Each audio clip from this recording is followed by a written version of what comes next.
tonight. We're incredibly lucky to have Peter Swanson here tonight to read from his work for us. And we're also thrilled to have Kevin Carey here. These are two incredible people and two really important voices up here on KVN. And I'm also just thrilled they're going to pick each other's brains tonight. Readings are awesome. I love readings, but we're going to get deeper tonight, and I'm excited about that. I'm going to start by introducing Kevin Carey. He'll be up in a little bit. I feel like everybody knows Kevin.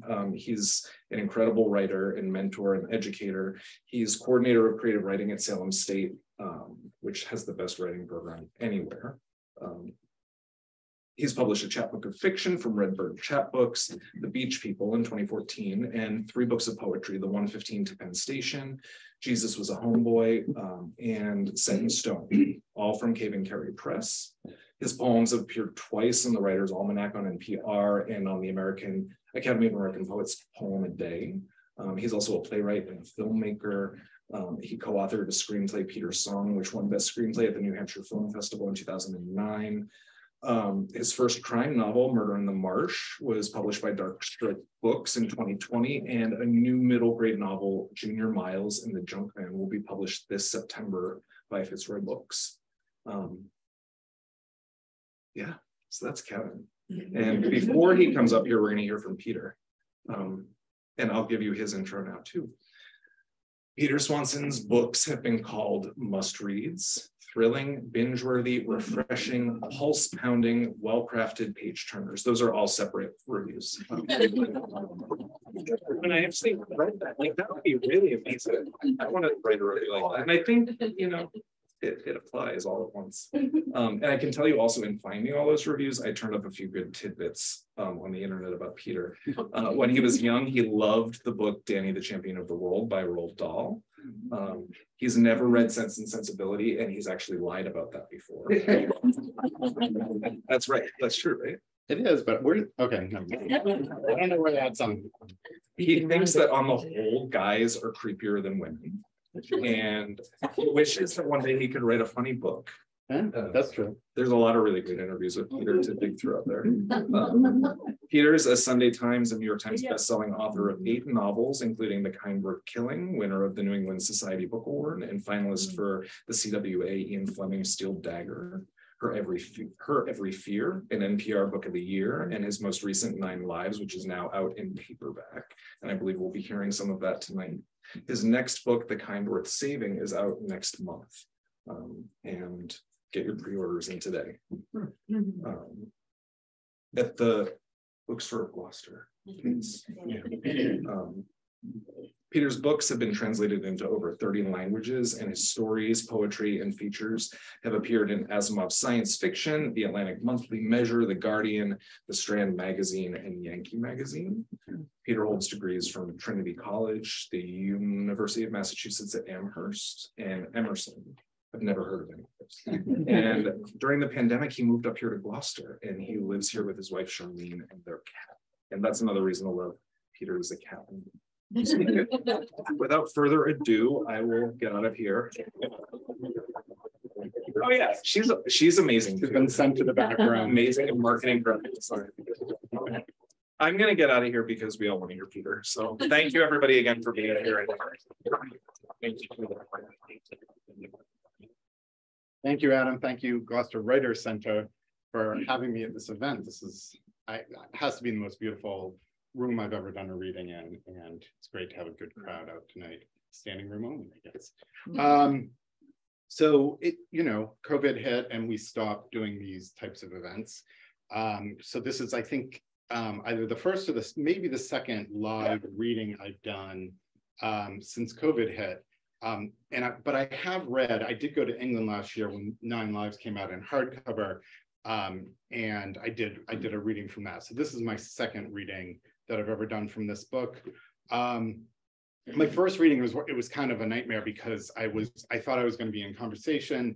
I was getting ready to go on the stage, and the person said, "We're going to have you do a reading first," and I hadn't picked a place to read from in my book. So I had like a minute, and I'm sort of scrambling through looking for a place to read from it, because that's a big consideration. Where do you read from in the book? What doesn't give too much away? What's interesting and all that. So I wound up picking this section which is toward the end of the first part of the book. And I'll give you a quick little recap. This is my version of Agatha Christie's And Then There Were None.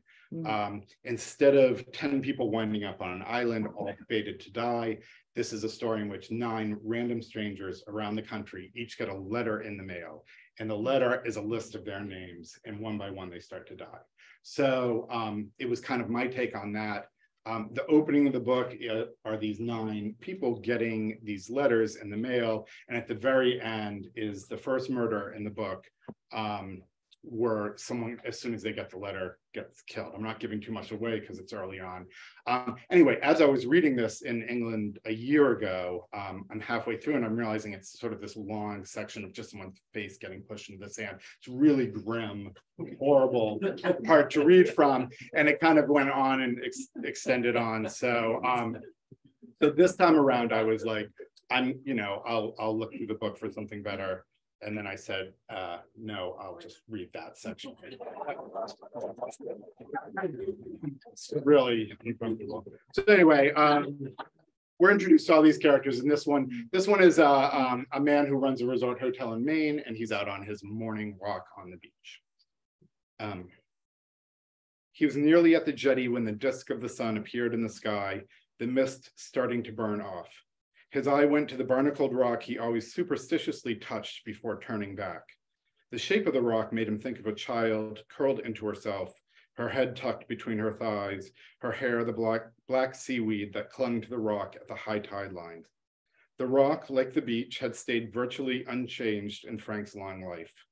What was surprising on this particular morning was the presence of a single white envelope resting at the top of the rock. The envelope was held in place by a perfectly round gray stone ringed in white. Frank picked the envelope up, holding it at just the right length from his failing eyes so that he could read the mailing label. It had his name and address on it. A strange sense of unreality passed over him. Why was there a letter for him at the jetty? Was he dreaming? If so, it would make sense. He dreamed the same dreams over and over, and they often took place on this very beach near this very jetty. He blinked rapidly as though to prove that he was still in reality, then looked down to see that the damp envelope remained in his grip. With trembling hands, he opened it, pulling out a single sheet of paper that he unfolded. He didn't exactly know what he'd been expecting, but it wasn't the simple list of names he was presented with. He ran his eyes over the names, noticing his own and not immediately recognizing the others. He was about to turn to see if he could spot who'd left the envelope on the rock when he felt the tight grip of someone's hands around his ankles. Then he was yanked violently so that he pitched forward and landed face down on the damp sand. His head had partially struck the edge of his turnaround rock, and there were sudden tears in his eyes, a sharp, wet pain on his temple. Whoever had attacked him hoisted him by his belt and moved him a foot forward along the sand so that his face landed in a shallow divot filled with seawater. He tried to get up, but his arms felt weak, and he yelled out for help instead. The person on his back pushed his face violently into the pool of water. Frank's nose stung with terrible pain, and his mouth filled with sand and water. "Do you know why you're going to die?" came a voice in his ear. Frank coughed, and now he could taste warm, salty blood mixed in with the sand clogging his mouth. "No," he said, although part of him did know why he was dying. It had to do with the jetty, didn't it? And the dreams he always had? The voice spoke again. He could feel breath moving over his skin, and the words that his murderer said made him realize that he had been right. His dreams had been right too. And for a moment, he felt something resembling peace, the real world mixing in with his dream world to make just one place, the world of his existence, rapidly coming to an end. The strong hands pressed his face deep into the sand, the water licking at his ears. In the red darkness, he saw concentric circles like tide pools growing and shrinking. And he saw his mother back in the old kitchen wearing an apron over a dress. She was turned away from him doing something at the stove, and he was crying, begging his case, telling her how sorry he was. "I'm sorry, Mommy, I'm sorry," but she wouldn't turn around. Even the darkness was now shrinking until there was nothing but tide pools and his mother not still turning back, the world getting smaller, breathing water instead of air. And that is really grim. Thank you for listening.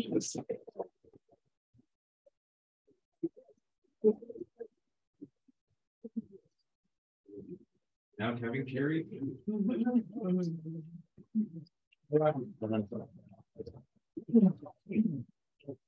A little like a talk show. Yeah, I know. I got my Dick Cavett cards here. Yeah. Thank you for that reading and for your work. And thank you all for coming out tonight. And Adam, Henry, and everybody responsible for this really cool venue to be able to do this in. Very cool. Thank you. I was in Key West not too long ago at a conference, Key West Literary Conference, and this year it was a celebration of Black literature. It was fantastic. And the crime writer S.A. Cosby was there. And he had this quote when he talked about writing. He said, "You build the house with the real stuff, and then as a writer, you come along and knock the house down and see how the people crawl out of the rubble." And I thought that was so prophetic, you know, because he's talking about plot, right? Yeah. So I want to ask you how you go about plotting your novels. Generally, I don't. So in the if you're not in the sort of writing field, you might not know these terms, but in the writing field, especially in the crime writing field, people talk about this a lot, which is that there are two types of writers. There's plotters and there's pantsers. And plotters outline the plot of the book and then write it, and pantsers fly by the seat of their pants. And I am essentially a classic pantser in the sense that what I do is I build really like a premise. So I come up with an early, I'll give an example. So The Kind Worth Killing, which was my second book, really came out of this idea of two strangers meeting on a plane and having a conversation. They both get a little drunk and they play this little game where they say, we're never going to see each other again, so let's tell the truth to one another, because we're not going to see each other. And he says, one of the things he says is, "I'm thinking about killing my wife." Maybe a little too honest. And she responds by saying, you know, "I think maybe you should," because he's told her the story why he was going to do this. And this begins a relationship. So that's where I started. So I didn't actually know where it was going. I personally love writing like this. It's not like I'm making it up the moment I'm sitting. I mean, I'm always thinking ahead because, you know, as you know, writing is, there's the act of writing, and then there's all the writing you do when you're on a walk, or you're laying in bed, or you're, you know, or you're making food in the kitchen and stuff's bubbling up in your head. So, you know, I'm always thinking ahead, thinking what might happen next, and then writing into that. To me, what's exciting about that is it can, you know, can be more surprising than plotting it. The terrifying thing about that is every once in a while you get stuck with a half a book, which has happened to me twice, where I can't get my way out of whatever I've written. That's how I do it. So beware of that. Beware of the half a books. And Yeah. the other thing I like about this quote is he talks about building the house with the real stuff, right? I have a friend that used to say all the time, "I may not be much, but I'm all I think about."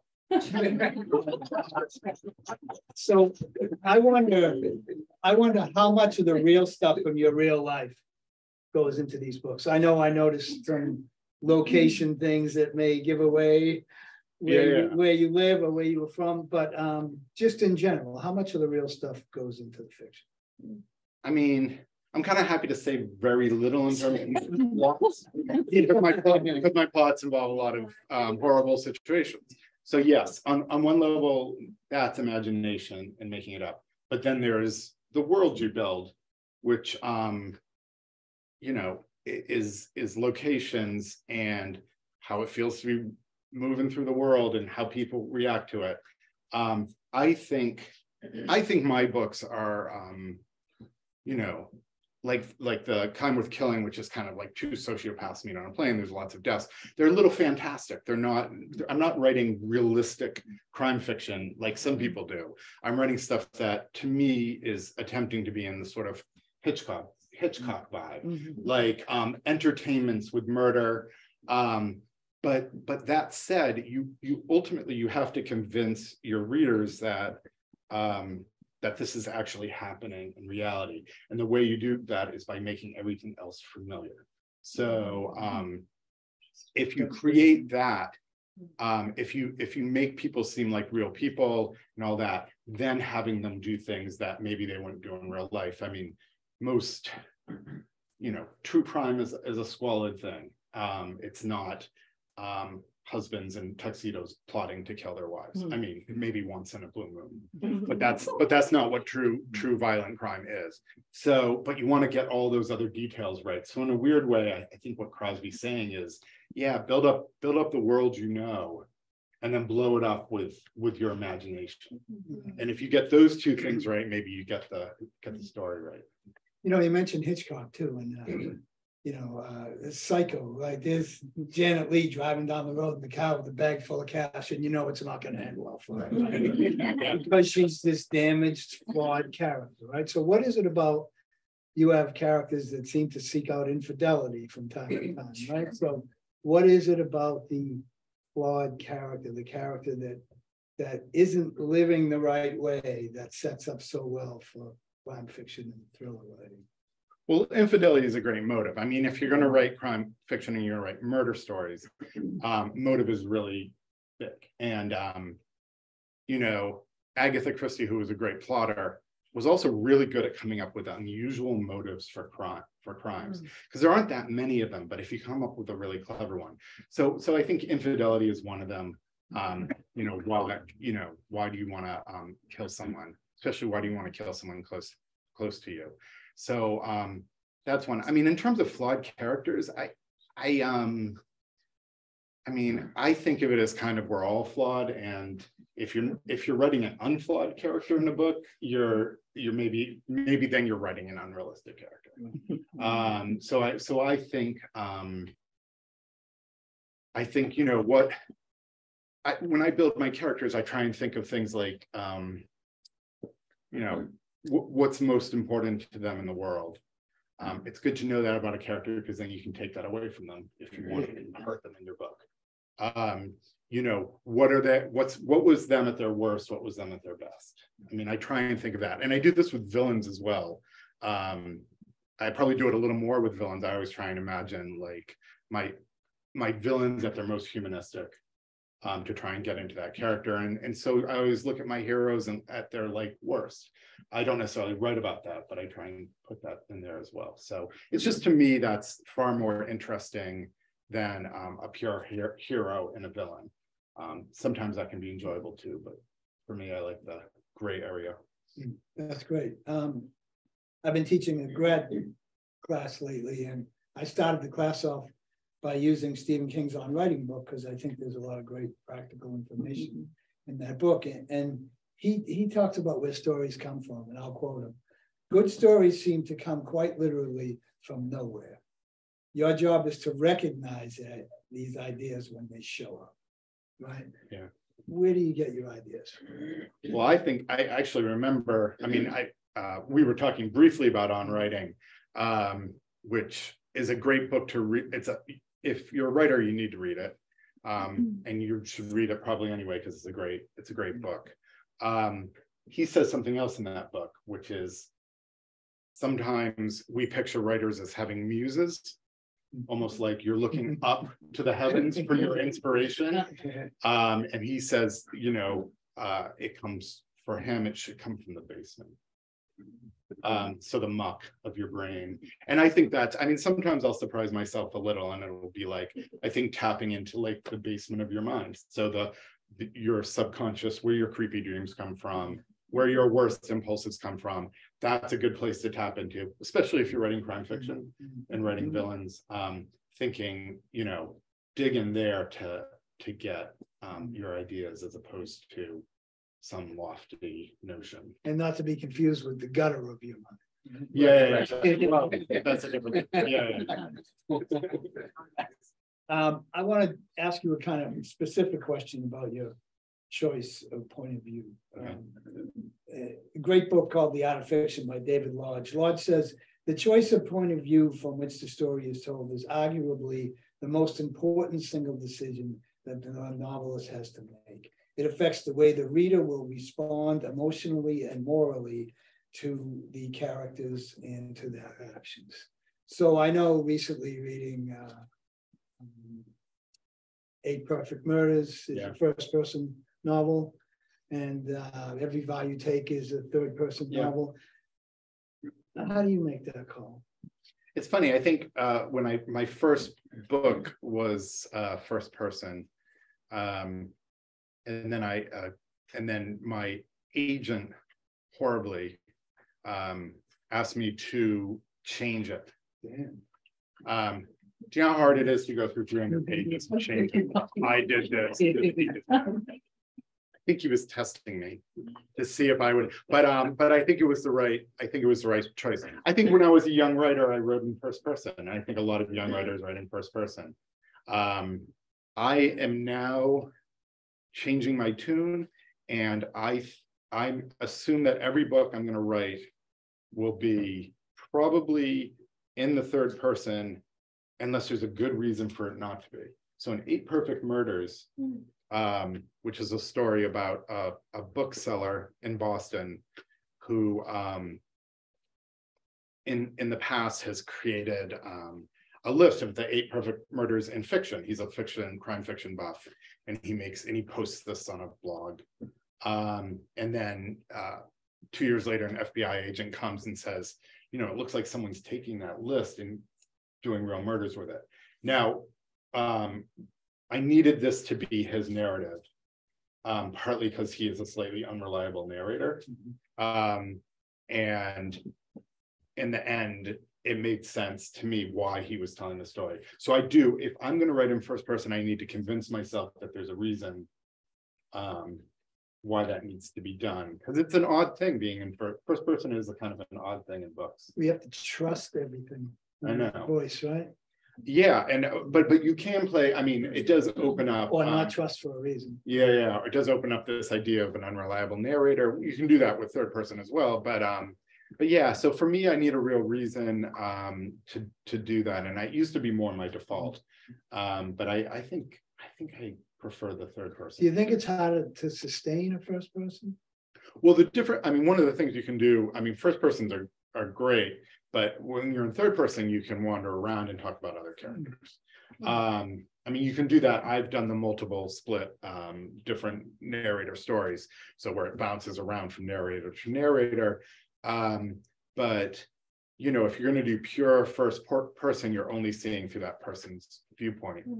Now, in Every Vow You Break, that was third person, but I never broke from her in the sense that there was never a moment in that book where we saw something that she didn't. It was always limited to her. It was always limited to her.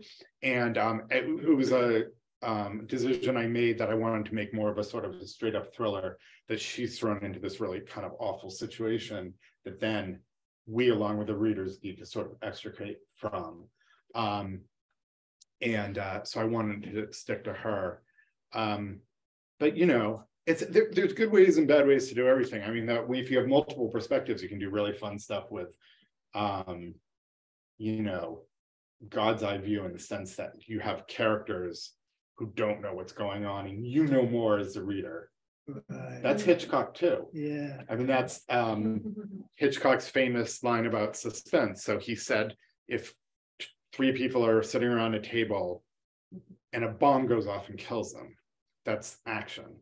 But if 3 people are sitting around the table and there's a bomb under there ticking away, and we know the bomb's there, but they don't, that's suspense. So he would give you, the viewer, the reader, more information. So I think I just read Kevin's great crime book, Murder in the Marsh, and that you have multiple perspectives, never in the first person, right. But and you do have some information. Yeah, you do have. We know more. Would you call that God's eye view? Yeah, Did you think of it that way? Yeah, I think there is a lot more license in that third person, even that third person limited, like Every Vow You Break. But you can still imagine. You can still get into places where that first person is not going to allow you, and I think of the first person as like sitting around a campfire and someone's telling you a story, right? It has that personal connection to it, which is the strength of it. And you can really get something out of the voice of that narration. And but it does limit you to where you can go and how internal you can get in other places. And but it's always an interesting choice to make, right? Yeah. Unfortunately, sometimes you get somebody telling you have to rewrite. Yeah. Which is a chore, sure. Yeah, that was a chore. But ultimately that was my book that sold. So that was my Yeah. So my agent was right. And ever since then I do everything my agent tells me to do. Maybe that's a good segue into like, that's the book that sold, right? Like, can you tell us how this all got going? I mean, you've been pretty prolific and you've had a lot of success, and take us back to the onset of that. Yeah. I was always a writer. When I was 3, sit back.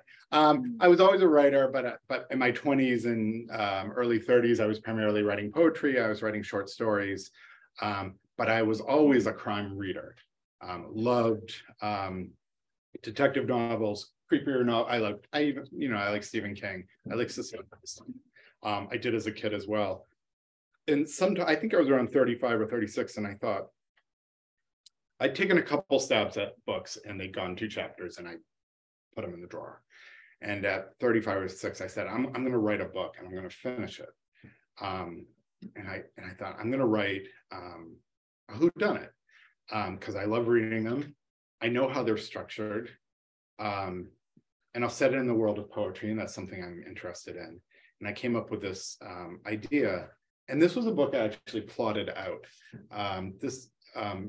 And I wrote about this sort of amateur detective poet character who solves a crime on a college campus. I don't think it was a great book. It never got published. But honestly, I'd say like the 2 best writing days of my life are, one, learning that my first book was being published. And 2 was the day I finished that. I got to the end of that first book and had 300 pages, and it had a beginning, middle, and an end. I didn't necessarily think I'd written a masterpiece, but I had shown myself that I could write a book. And it was such an amazing feeling. I also discovered that I liked writing novels more than I liked writing poetry and short stories. It was just like a good mode for me to be in. So I wrote that. I wrote a sequel. I oddly enough got an agent interested. She got an editor interested. This doesn't happen very often. They were going to, I talked to the editor. We were talking about, her buying this book. A week passed, the agent called and said, I'm no longer going to be an agent. I'm going to go off into children's book publishing. Sorry. And then the editor called and she had quit her job as well.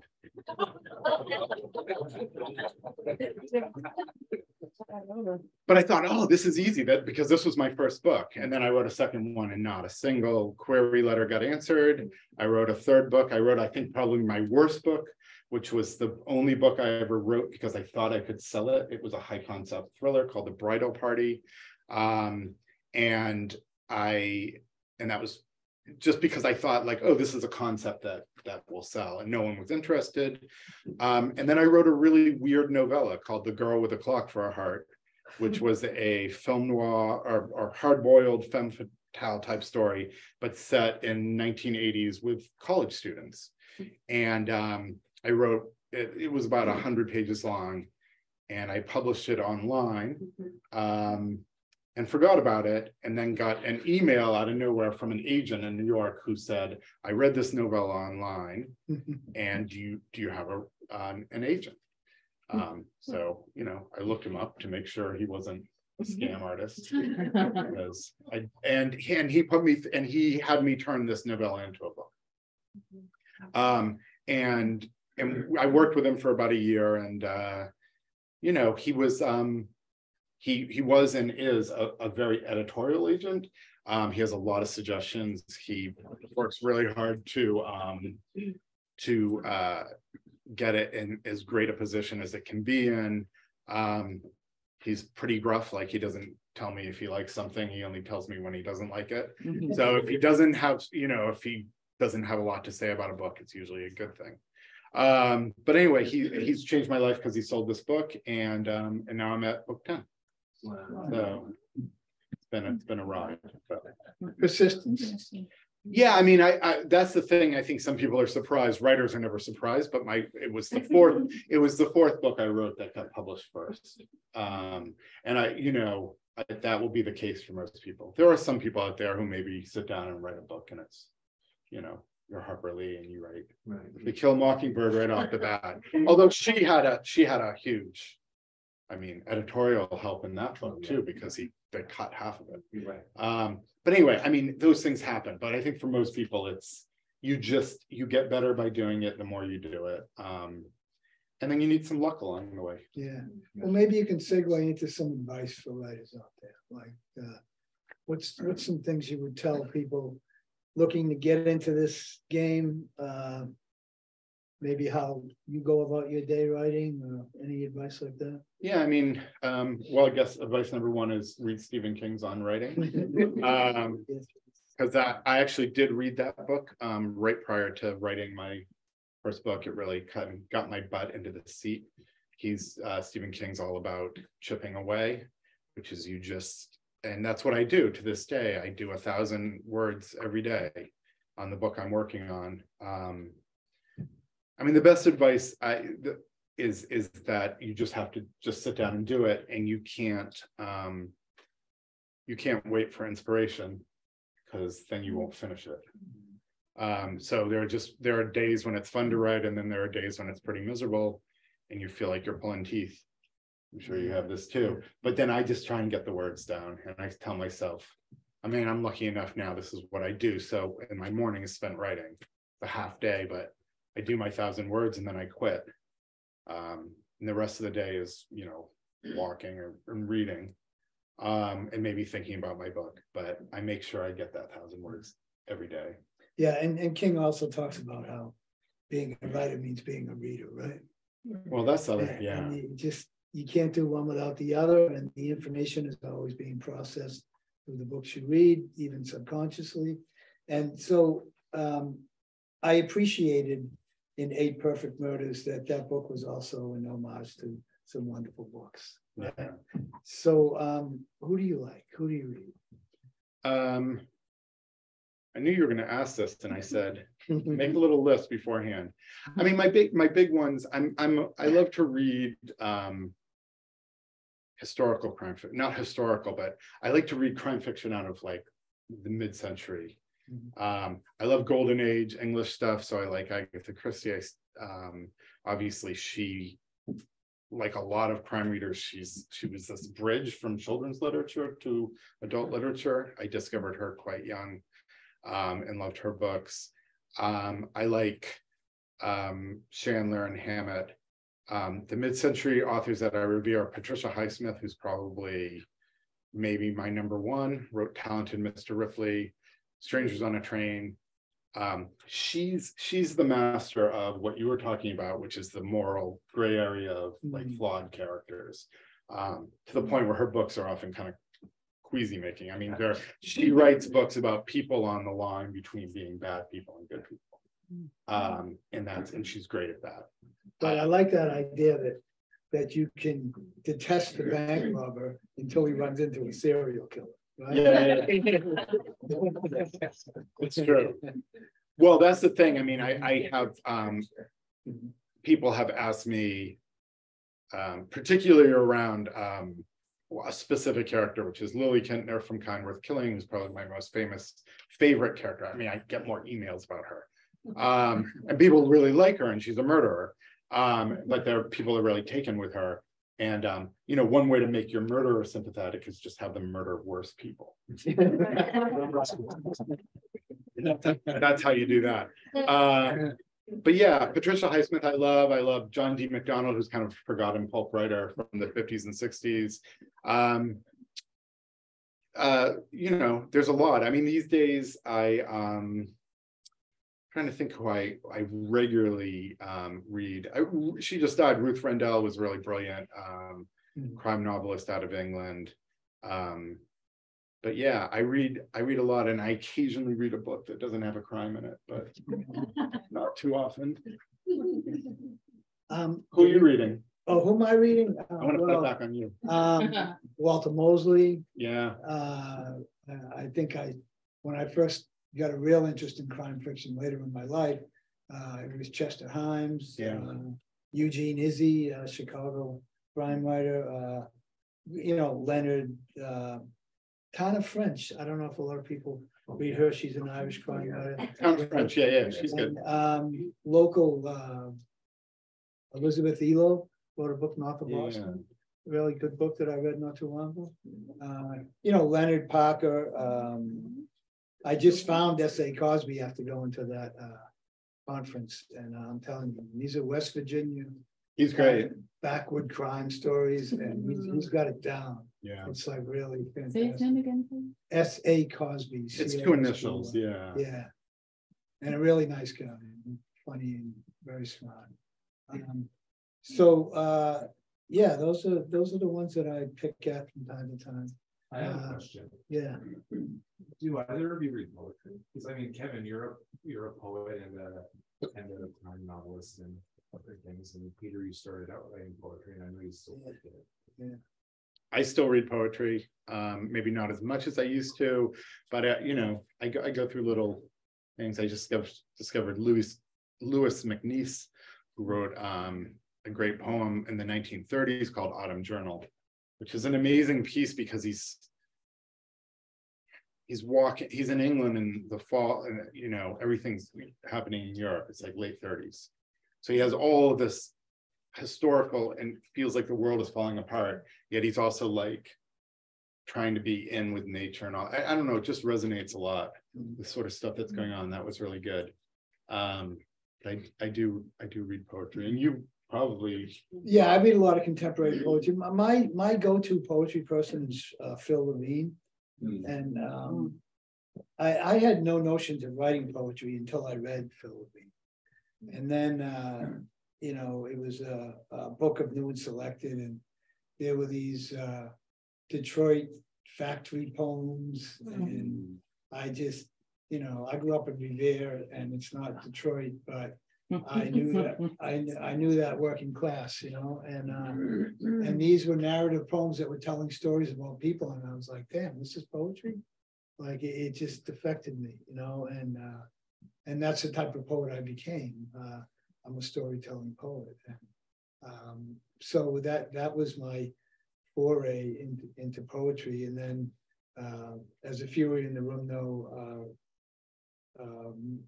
Maria Mazziotti Gillen, and some of these Jersey poets that I ended up hooking up with over the years, and going to workshops, and a workshop now that I'm lucky enough to teach in. And these were poems about immigrants and people and struggles and working class, and they just all resonated the same way good fiction does for me. And the idea was about these were historical documents of time, different times and different places, and that's always been her pride, to kind of capture history while you're writing these poems as you go. So that's kind of the way I get into it. Do other people have questions? I'm sure you do. So I have a question. Yeah. Peter, once you write 1,000 words, do you need some refining after that? Or what's the process after that? 1,000 words a day. Yeah, it's funny. It's like, I'll start checking my word count. Around 700 words. I've been known to be in the middle of a sentence and I check and it's 1,005 and I'll just walk away.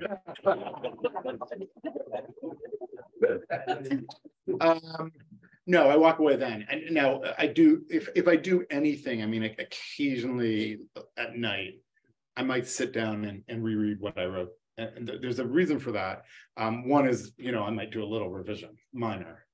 But I kind of revise as I go, and I also know I'm going to revise when the whole thing's done. But I was saying I read it at night because I think sometimes I think you do some writing while you sleep. which is if you have a problem in your narrative, sometimes you wake up and that problem is solved.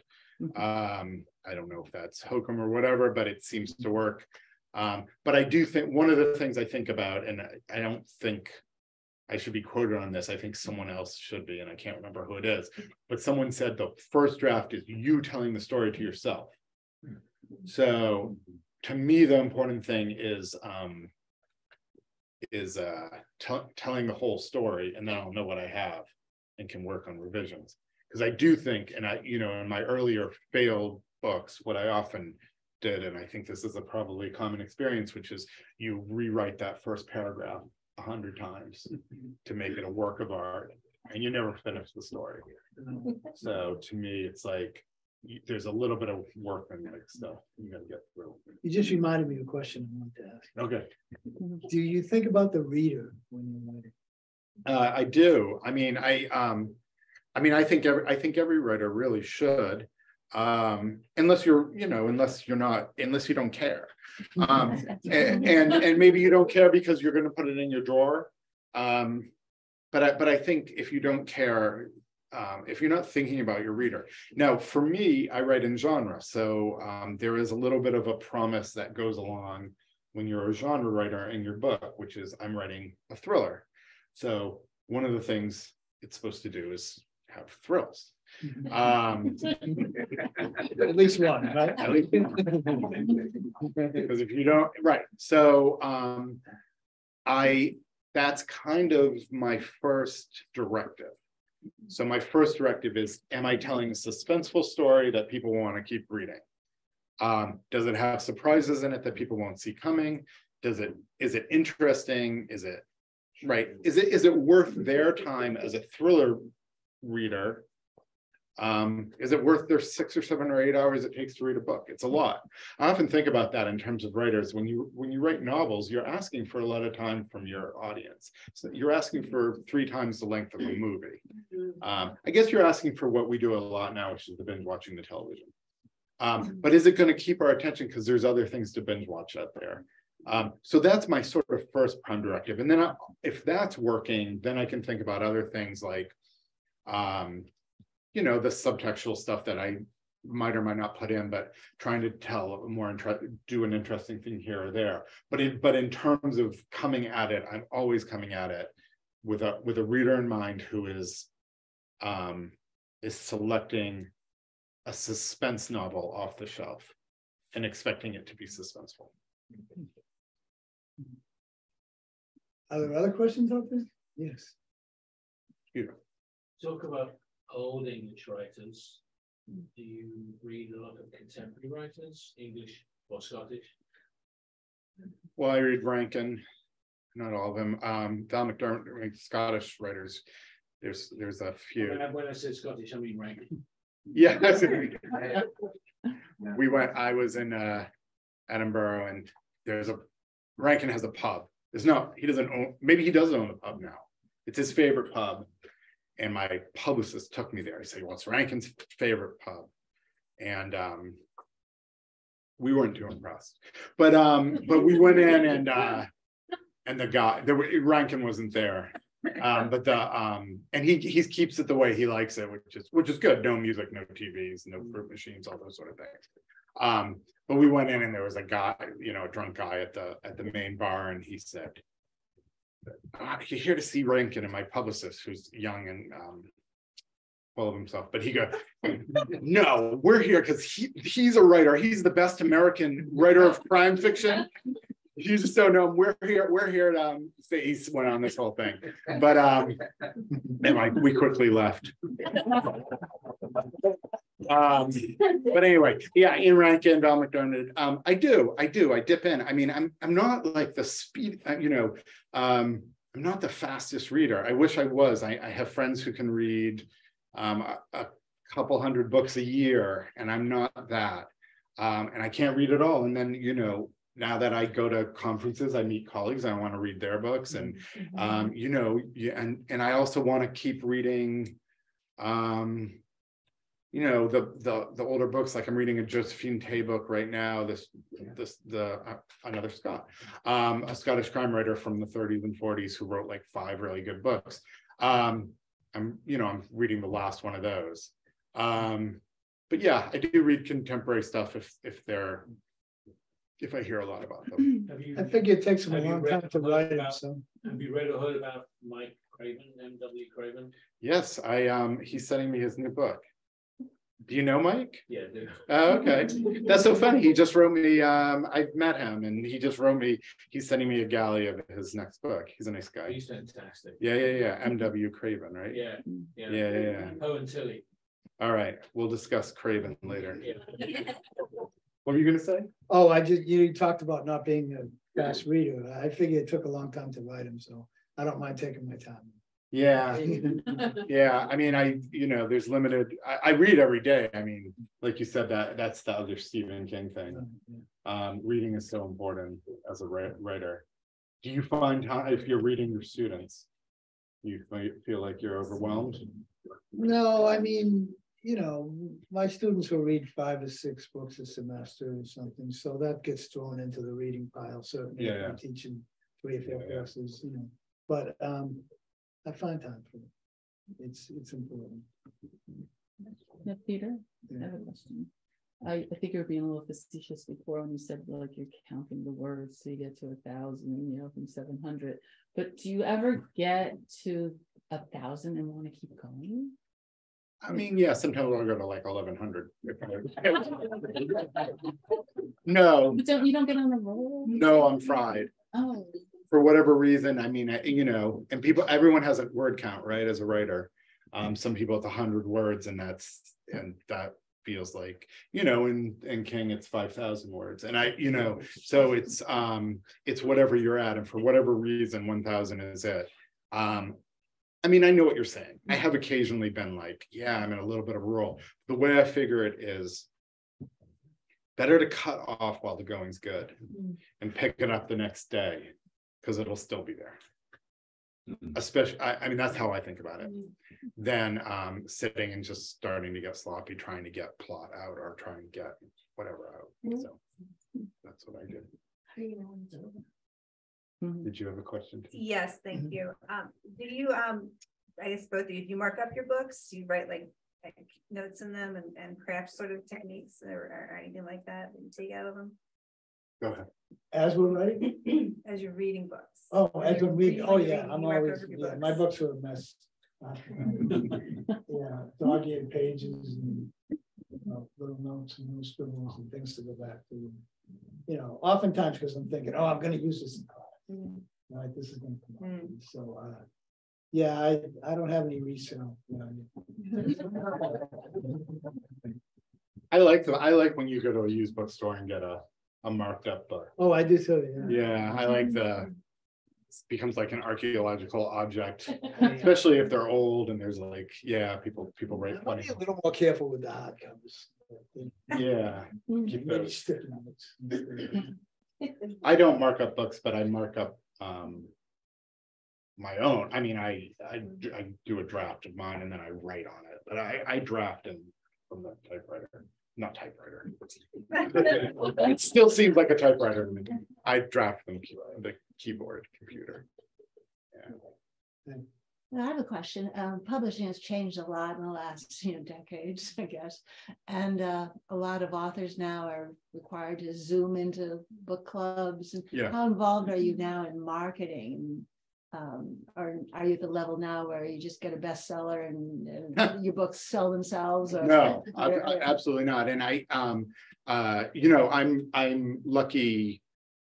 It's like the Academy Award. If you get nominated for a film, the rest of your life you're Academy Award nominated actress Marissa Tomei. And I scraped onto a New York Times bestseller list with 8 Perfect Murders in paperback. And now I get to be known as New York Times bestseller Peter Swanson for the rest of my life, which is great. But there are writers out there who are always going to sell. I mean, John Grisham sells just about the same number of books every year. But mid-list and anyone else, it's like, you don't know.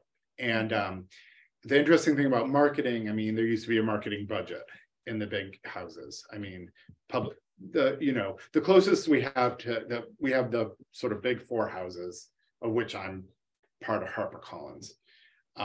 They used to have a marketing budget for books, and they do if they give $1 million advance to someone big. But in general, they don't market people like me. There's no money for that. So they expect me to do it myself through social media, through zooming into book clubs or whatever. I mean, they might do a little. I mean, they send out review copies or whatever, but it's a changing landscape. And I also think they don't quite know how to market books still. It's, it's like anything. If they knew how to make a bestseller, they'd do it every time. They don't. But they prioritize. So they look ahead at their next year and they say, these are our big books. And we care about those. I'm going to put everything we have behind those. And then the other ones, you're kind of, the authors fend for themselves. So you have to do your own Amazon keyword ads, that kind of stuff. No, they do those. Yeah. And I don't, and thank God, because I wouldn't even, you just said words that gave me a hive.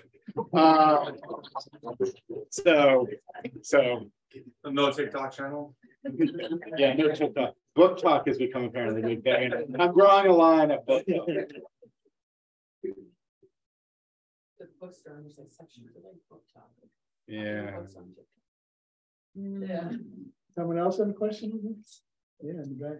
How do you access, or do you have a story to tell about having interviewed a criminal minds, which would inform how you know in one of your characters how they would commit?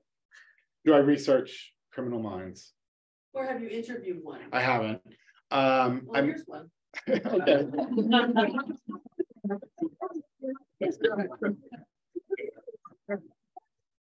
I was just going to say quickly, I grew up in Revere. I just had to go outside my house.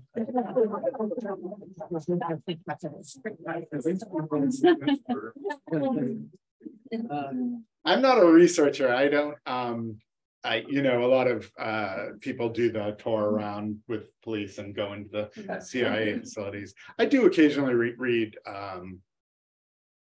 books on the subject. I've read a book on sociopathy, which was really interesting, and I read a pretty extensive book about Columbine, about those boys in particular, which was interesting and hard to read. I see it, and other people would disagree. I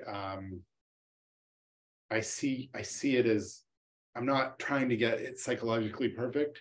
I'm trying to create, it's an active imagination for me. I'm imagining a psychopath. I'm kind of creating them. So I don't get bogged down in those details. And for whatever reason, I think it's why I've never written a book with a main character who's a police detective or like an FBI analyst, because then I'd have to know all the little details. I mean, occasionally I get stuck. I have to have detectives and stuff, but I don't make them my main characters. So it's just not. I mean, I like that stuff sometimes, and sometimes that's great. I like that forensic stuff, but in general, that's not what floats my boat. Yeah, even that procedural stuff can get tricky. Oh yeah, but even sometimes I think they make some of that stuff up. But yeah, you can get away with that. The only thing you can't make up, because you'll get letters from angry people, are guns. I mean, get something wrong on a gun, like do a revolver or something, and boy, like they come out of the woodwork, like yeah, you go on a list. Yeah, doesn't know his guns. I've got another question. So, Peter, you said you realized that you like writing novels more than shorter form things. And Kevin, you write both. You write all sorts of stuff. Is there anything that would make you go back to trying shorter forms again, Peter and Kevin? What's the next longer form thing we can look forward to from you? Where are you working? I wrote the screenplay for my crime novel, and there's a rewrite going on with that. I have some people interested, and writing a script with a former student who, so I'm kind of in that market right now. But I have a few novels in mind. I have a poetry book circulating. The problem I have is I can always be writing because I can always switch to something, but then the progress is really incremental. You know, this goes up a little, I get closer, I get close to it. So I find myself oftentimes kind of stuck with everything.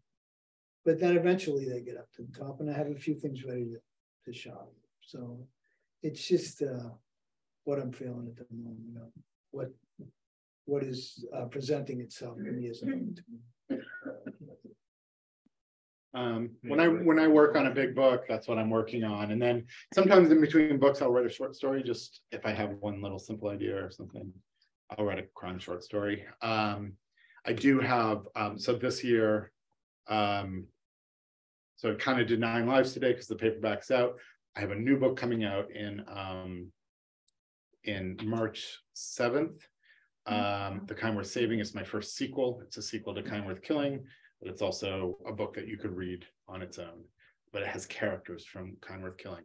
That's out in hardcover on March 7th, and I'm doing a book launch event down in Beverly at Gentilly Brewery, but I will put the word on my social media or whatever. And then I actually have, so a different length, I have at Christmas time, I've written a Christmas novella, which is also crime. It sounds like it's not, but it's sort of a Christmas crime story, but it's 100 pages, Christmas crime. It's funny, I did want to do something. It's set at an American college student isn't going home for Christmas. This is set in the 1980s as well. So she gets invited to a friend's manor house in the Cotswolds. So it's I wanted to kind of do that trope, like countryside murder, but it sounds cozy. It was not, it didn't turn out to be that. It's a little darker than cozy. I'm really excited about it, but I love the length. I love the novella length for crime fiction. I think there should be more of it, because I think sometimes crime fiction is too long. They really expect these sort of 80,000, 100,000 word books, and sometimes it's too much for the story you're trying to tell. So I was really excited to be publishing a novella in next year. So I have 2 books this year. I'm just going to add on to your answer, because I have a new book coming out in September, which is totally new for me. It's a middle grade novel. It's called Junior Miles and the Junk Man, and it'll be out September 26th. And it's the story of a family who lives in the grounds of a junkyard, and the father's a junk sculptor, and he dies at the beginning of the novel, and he leaves this life-size junk figure in a shed where he does his work for his son, a 12-year-old, and he comes alive and sends him on these journeys, all designed to overcome the grief of losing his father. So I'm excited about that. But you talk about persistence, right? I had this novel for 10 years, 3 different agents. They all loved it and they couldn't sell it. Right. So I ended up taking it back. The last agent had it for 2 years, and I just started shopping for publication on my own, and found a publisher in North Carolina called Eliot House. And 2 years ago they accepted it, and it'll be out in September. So persistence is the word of the night. Yeah. So just hang in there. So I hope people don't look at it and go, that dude's pretty dark. I don't know if I want to do this. Yes. Kind of going off Adam's question, when the honeymoon trap came out, we're very excited. Finished it very quickly, but do you find it harder to write a shorter story like that and get all the aspects of it in a small amount of pages compared to your books? It can be a little bit harder. I mean, she's referencing a book. I was sort of commissioned to write it. It's the Mysterious Press bookstore in New York City. If anyone knows it, it's a mystery bookstore run by Otto Penzler. He asked me to write, they call them bibliophile mysteries. He publishes he's gotten a lot of sort of big names to publish bibliophile mysteries, which is a short mystery with some aspect of book business or book world in it. So he asked me, I had this idea the difference is, you know, in a novel, you're stretching, right? And you're, you can have little down moments or saggy moments that it's going to get picked up. I mean, it's an expectation is different. There's something about the short piece that you kind of want to get it more perfect. You have limited time to do it. You got to sort of create that world, have something happen, have it make, you know, it's different. It can be harder, I think. Short stories hard. Yeah, short stories are really hard. Yeah. There's something about them that just, you know, because you want a wow. I mean, you want a sort of a wow moment at the end, and how do you get that in a short time, and how do you create that? And somehow a novel I relaxed into a little more, and yeah, so they are hard. I had one short story that bounced around, it was pretty successful, and it started out as a really bad poem. It just didn't work as a poem. It was about my father coming to Christmas dinner 3 years after he was dead. He dug himself up out of the grave and sat down at the table with the dirt still. But it you know, it bounced around for a while, but it was really hard to make that transition because I conceived of it as this kind of funny, creepy poem. And it just never worked, and kind of forced its way into a story form. Well, sometimes you pick the wrong form, like, yeah, you think you have a poem and it's a story, or sometimes you think you have a story and it's a novel.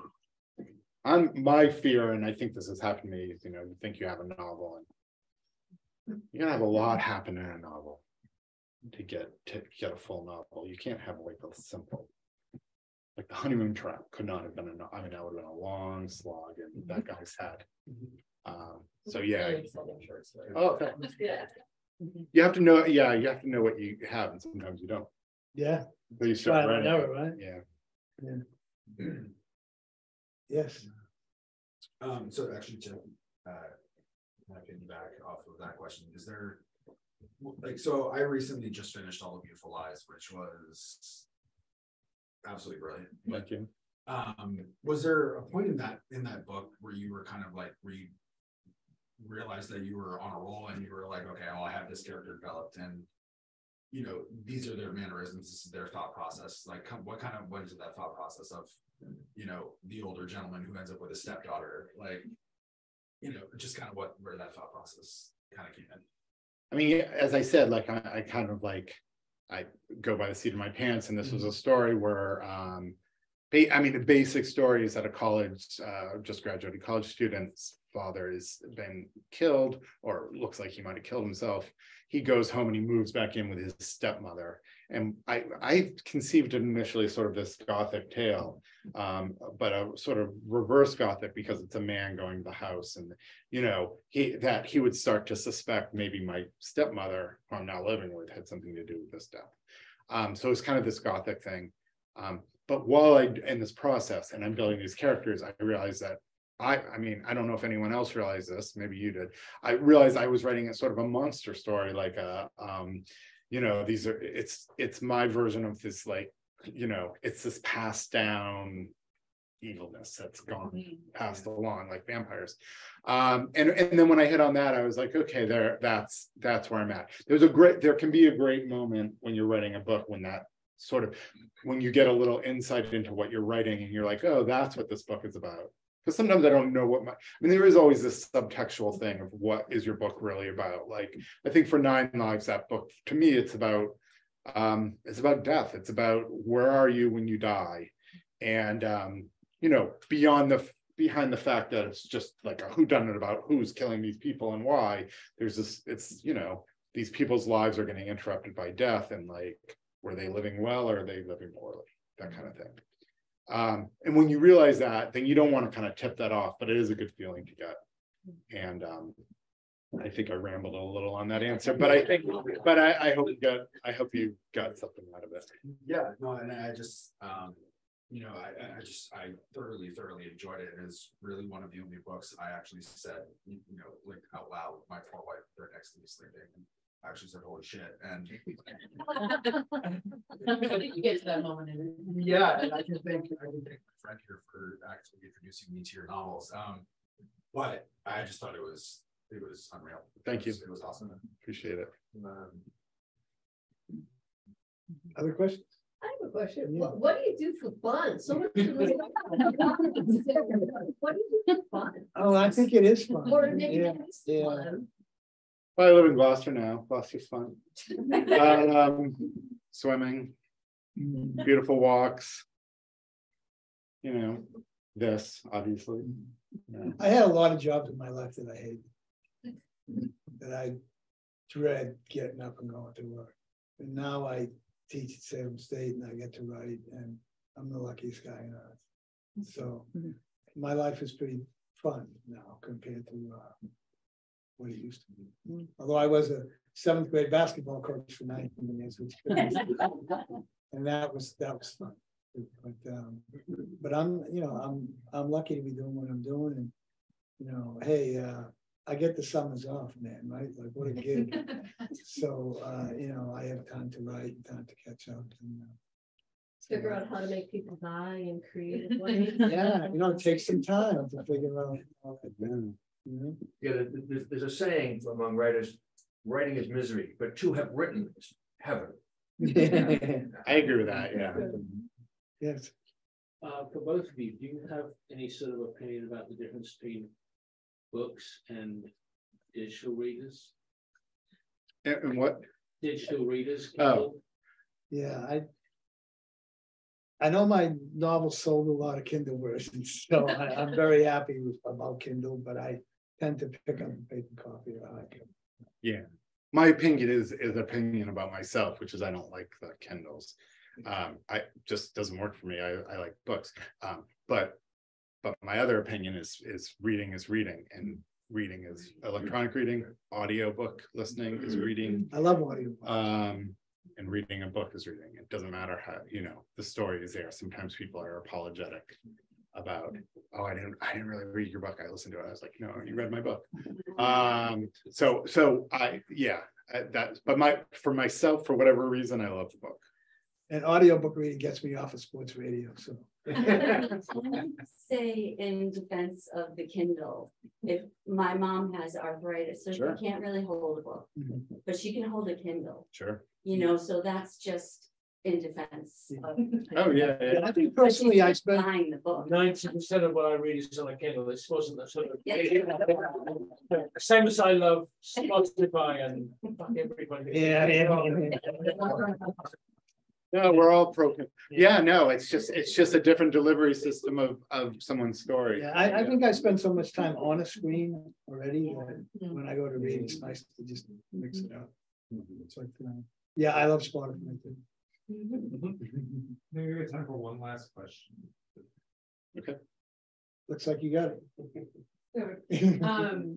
I went to one of your readings a few years ago in Cambridge when 8 Perfect Murders came out, and someone had asked a question about where are you when you kind of come up with a plot, and I remember you saying that you used to walk Walden Pond a lot, and you would walk Walden Pond and come up with the plot, the characters' names, who dies and when. You still have that aspect now that you're up in Gloucester? Is there like a certain place that you like to walk and think? I've got all my loops around here. I used to, when I lived in Somerville for 20 years, I walked around Somerville, but I would occasionally take myself out to Walden Pond, which was a close drive.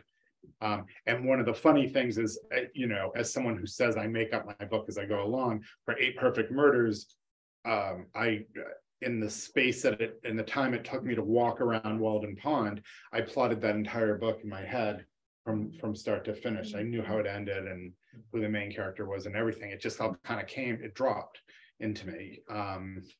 And of course, then I had to go write it. I mean, it wasn't like it. Then the hard stuff. But anyway, but yeah, I do consider it part of the writing process, which is allowing your brain freedom to just daydream, which is part of it. So, and now I live in a part of the world where there's multiple amazing walks. So, like Kevin, I feel fortunate that I get to do what I love for a living.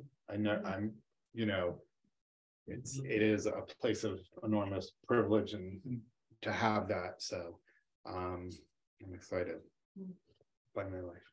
Yeah, thank you. Yeah, thank you.